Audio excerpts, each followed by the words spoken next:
Chad must be understood in the context of the history of the former French colonies. In 1958, when Charles de Gaulle became the president of France and the wave of independence has started, he allowed the former French colonies to vote either yes or no, to remain within the effective control of France by voting yes or voting no, and gain independence and be outside of the control of France. And of course, Guinea and Algeria were quite clear and took a clear decision. When therefore Chad regained independence under the leadership of Francois Tombalbaye, it was a new beginning, but French dominance was still alive and well. And I remember at one time during the 1970s when there was the desire, early 70s, to move away from colonial names and other things, Francois Tombalbaye became Ngata Tombalbaye. But he was an erratic character. And his dalliance with the French, of course, did not last long, and in 1975 he was overthrown. But that did not take away the fact that the French were still in control. So that when the Balbaye government is overthrown and Felix Maloum comes in, the French are once again firmly in control. And later, of course, when Felix Maloum was overthrown, we had the administration of Gokuni Wedei. And after Gokuni Wedei, we had the major conflict between Gokuni Wedei forces and Hissène Habré forces. Ultimately, we know that Hissène Habré was tried for conducting affairs that were contrary to human rights and was actually jailed. And of course, after that, we had Déby administration, and after Déby's death, his son Mahamat is now the effective ruler and has declared that he wants to contest the presidency. So these conflicts are born out of many contradictions.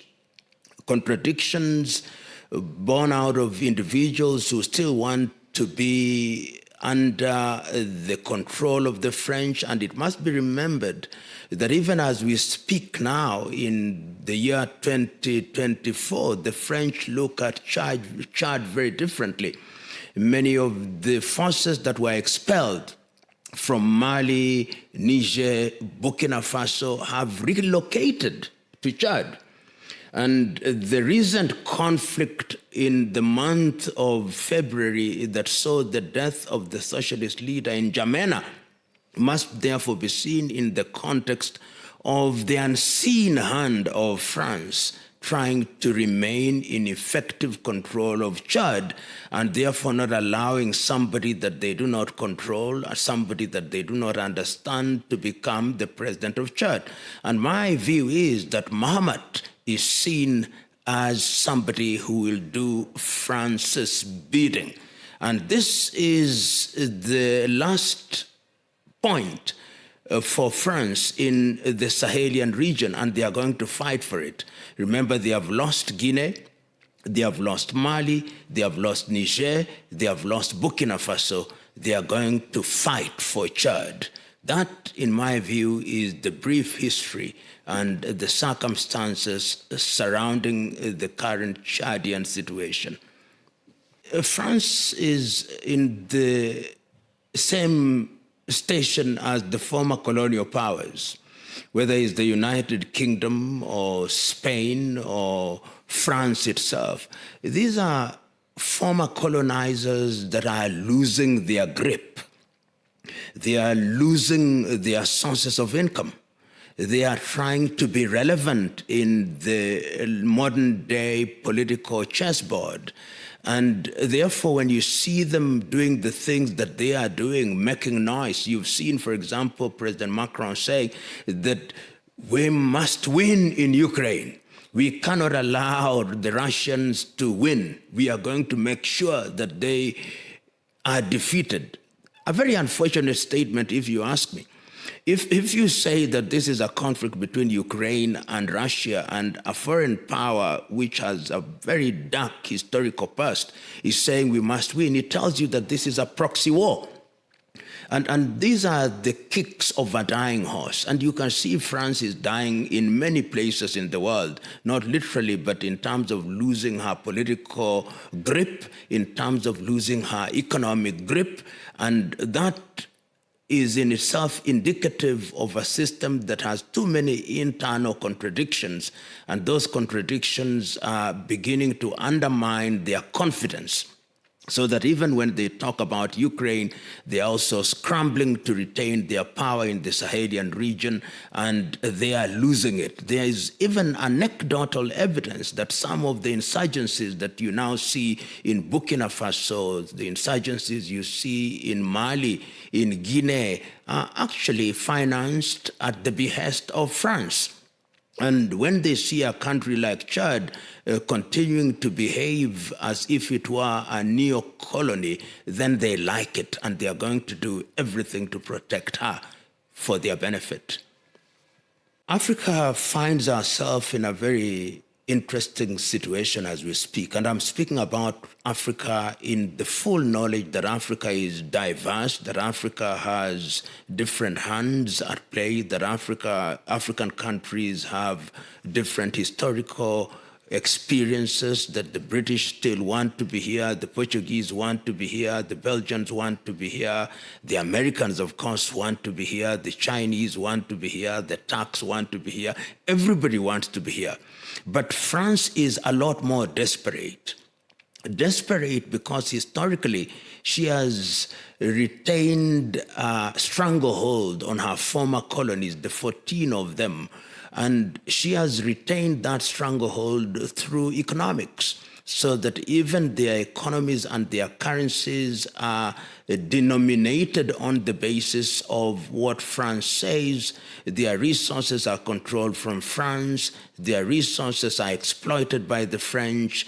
And therefore, what we see as a rebellion or a revolution in countries such as Guinea, such as Mali, such as Niger, such as Burkina Faso, if they are handled well, they are the beginning of a new wave of thinking, which is sending a clear message to the colonizer turned neo-colonizer that African countries now want to reorganize their governance in a manner that responds to the reality of their situations, in a manner that will enable them to be in charge of their economies, in a manner that will ensure that they are no longer satellite states.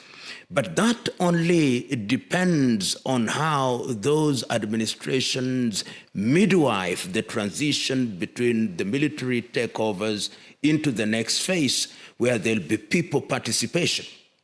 And it's not going to be easy, because countries like France never say die.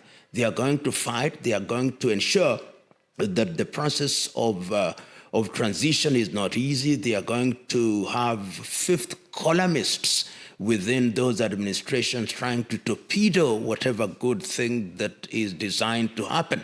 And it is incumbent upon African countries to therefore wake up and, in a manner of speaking, smell the coffee, to use that cliche and slang, and know that the sooner we embrace these changes, the safer Africa is.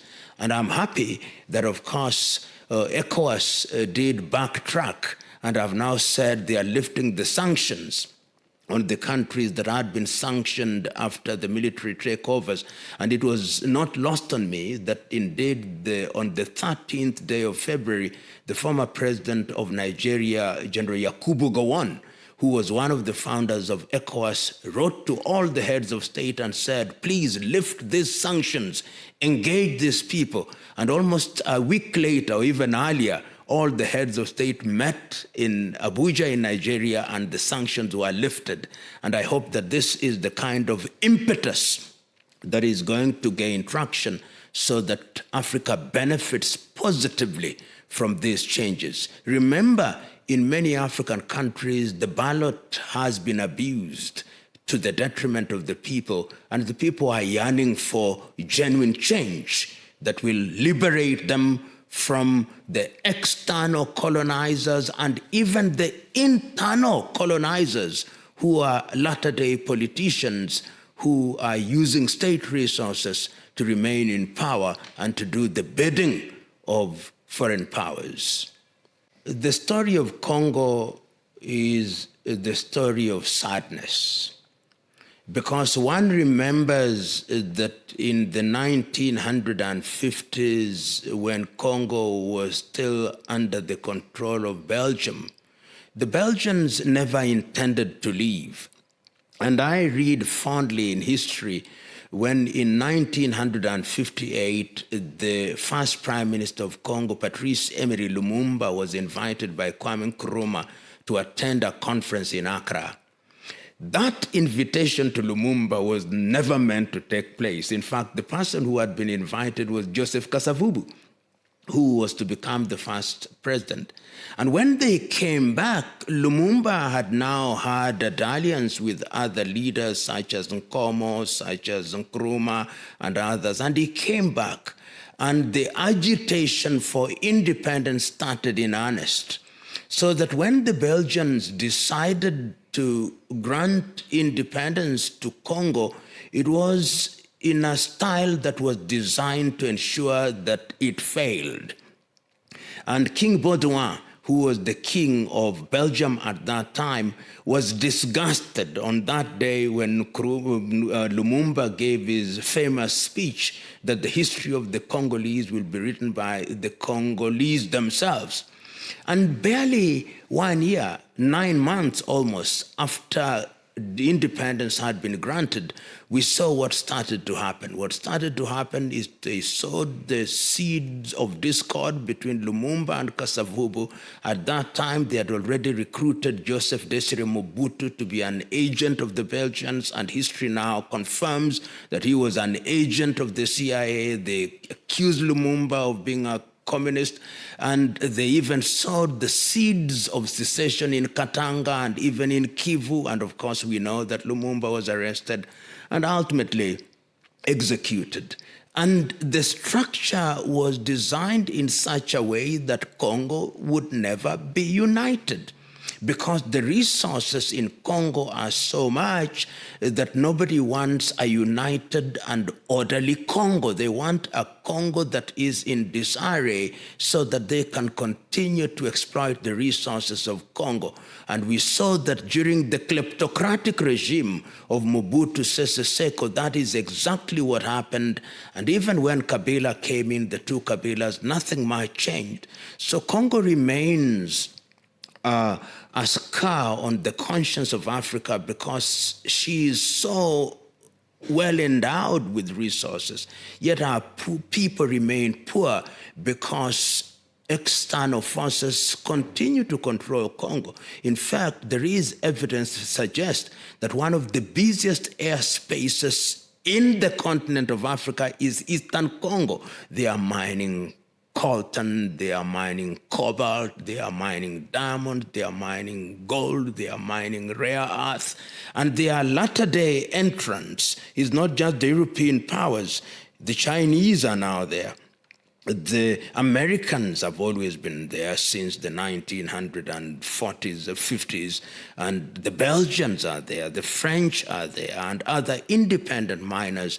And Congo is therefore a complex environment, and that complexity has seen one of the major wars, what was described at that time as Africa's World War, when many forces from Africa came, and of course there was a lull, and then that disappeared, and we have seen once again that the forces of destruction and division are back again in Congo, and Congo is not at ease. One need only read the writings on this history in the famous works of Kwame Nkrumah, Challenge of the Congo, and you will understand that Congo is a country that is on the jaws of danger.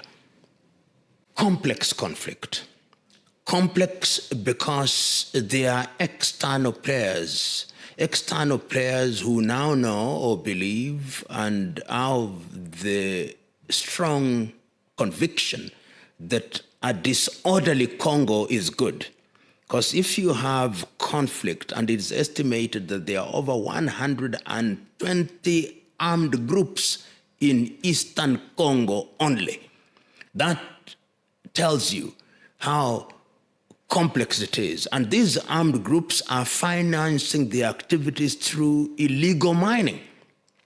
It also must be understood that Congo, like most African countries, are victims of the arbitrary boundaries that were created in Berlin. People never remember this as often as they should. But the conference that was held in Berlin in 1884 and 1885 was actually known as the Congo Conference. It was at the behest of King Leopold of the Belgians to deal with the question of Congo, and that is how the partition then came about, in order to give people spheres of influence so that the European powers would not fight one another as they extracted things from the Congolese people. Now, why do I say it is complex? And why do I say that the boundaries are also part of the problem? Because of the arbitrariness with which the boundaries were drawn, you now find different ethnicities across borders. Take, for example, Rwanda and Burundi, what was known as Rwanda and Burundi. You find people who were described as Tutsis and Hutus, and you find also a large population of the Tutsis, sometimes referred to as the Banyamulenge, who are in Congo, so that they are Congolese. They are not Rwandese on the basis of the boundaries that we have. Nyerere, the former president of Tanzania, actually during the early days in 1970, when he was asked to mediate, said, when we talk about the Tutsi in Congo, they are not Rwandese, they are Congolese, according to the boundaries that we inherited. And for that reason, it is incumbent upon the governments and administrations in Congo to treat them as Congolese. The fact that they have their kith and kin in Burundi and in Rwanda does not make them Rwandese or Burundians. And he made this example, he gave this example. For example, the Maasai in Kenya and the Maasai in Tanzania, they are Maasais, but they are those who, by dint of the boundaries, are now Kenyans and others Tanzanians. And that is yet another conflict. It is a conflict which has given birth to what is now known as the M23.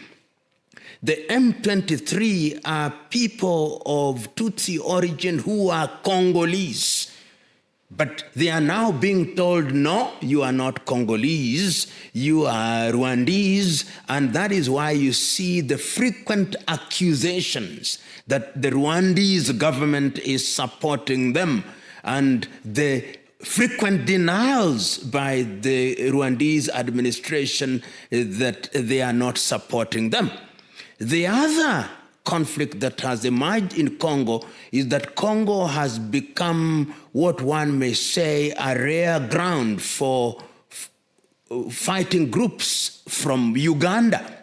The ADF, when they were expelled by the current NRM regime, went into the forests in Congo. You remember that even Joseph Kony at one time went to Central Africa through Congo.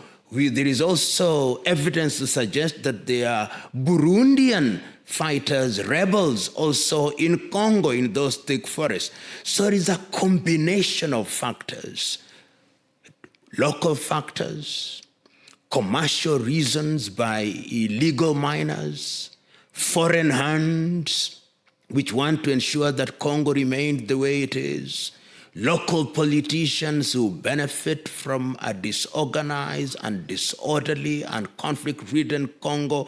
All these factors conjoined create what is essentially a state of confusion which needs resolution by the entire continent of Africa. Unfortunately, Africa has not handled this matter well. In the early days, we had, not early to mean maybe 2-3 years ago, we had João Lourenço, the president of Angola, being the mediator, and SADC was then very much involved. They even had their forces.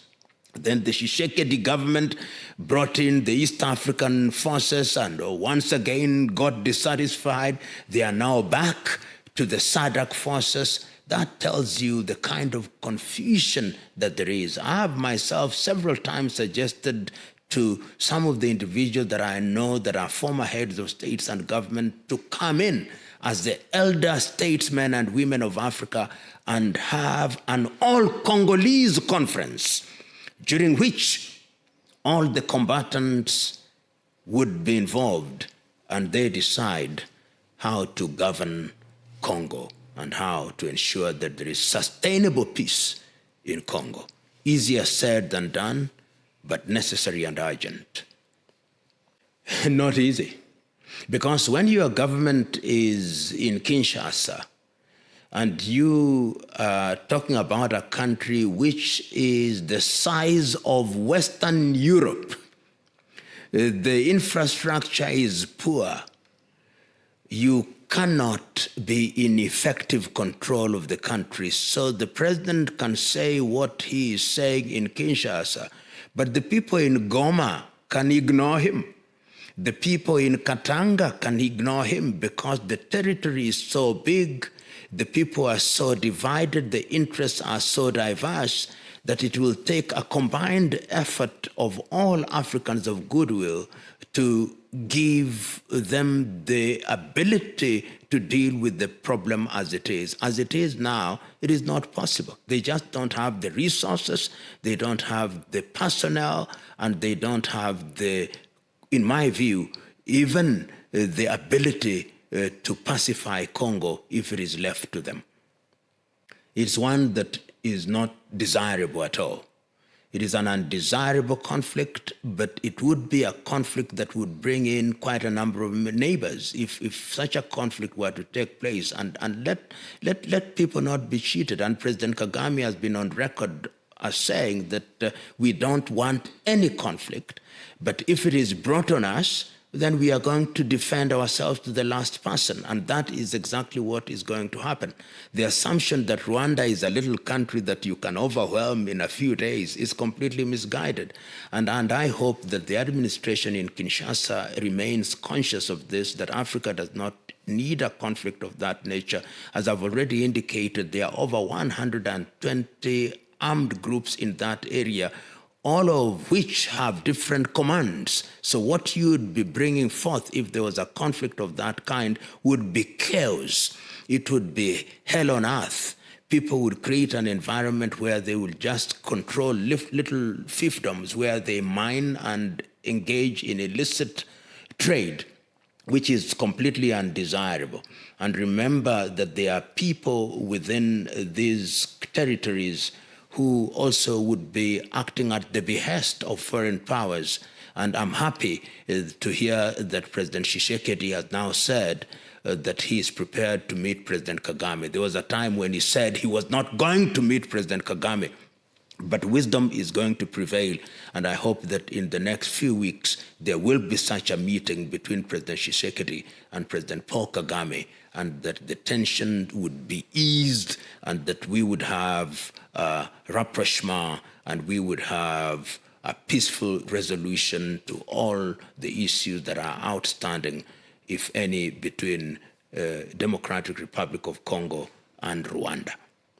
If I were to set out the agenda for President Tshisekedi and President Kagame, I would say, number one, let us discuss good neighborliness, let us discuss peace, and let us discuss the fate of the Congolese who are being said to be Rwandese. Recognize them as Congolese and give them their right to stay in peace in Congo. And once you've done that, let us then disarm all the combatants and let them be integrated in the forces of Congo either through in the military or through policing, and let us have a joint commission which will monitor the situation between Congo and Rwanda at the border. Once you do that, then I believe that the other issues can then be discussed and discussed effectively. It's a combination of both. You cannot ignore when a mosquito is biting an elephant, the elephant must be concerned both about the mosquito and the pack of lions that want to attack. So the internal fighters would be the mosquito, but they are very irritating and very dangerous, and they can ensure that you can't even operate. The pack of lions are the foreign powers, and they come under different guises. They come under European Union, Chinese, and all they want are the resources. They'll give you a pittance, and they think and make you believe that you are being taken care of. So I think it must be a multi-track approach. Enter into arrangements with those foreign powers that are mutually beneficial, so that if the Congolese want to engage with the European Union or the Americans or the Turks or the Russians, it must be on the basis of mutual benefit. And internally, you must also create an environment that is going to ensure that trade can be undertaken in a proper manner, so that you don't have conflicts which undermine the environment and poison the environment in which you want trade to be undertaken.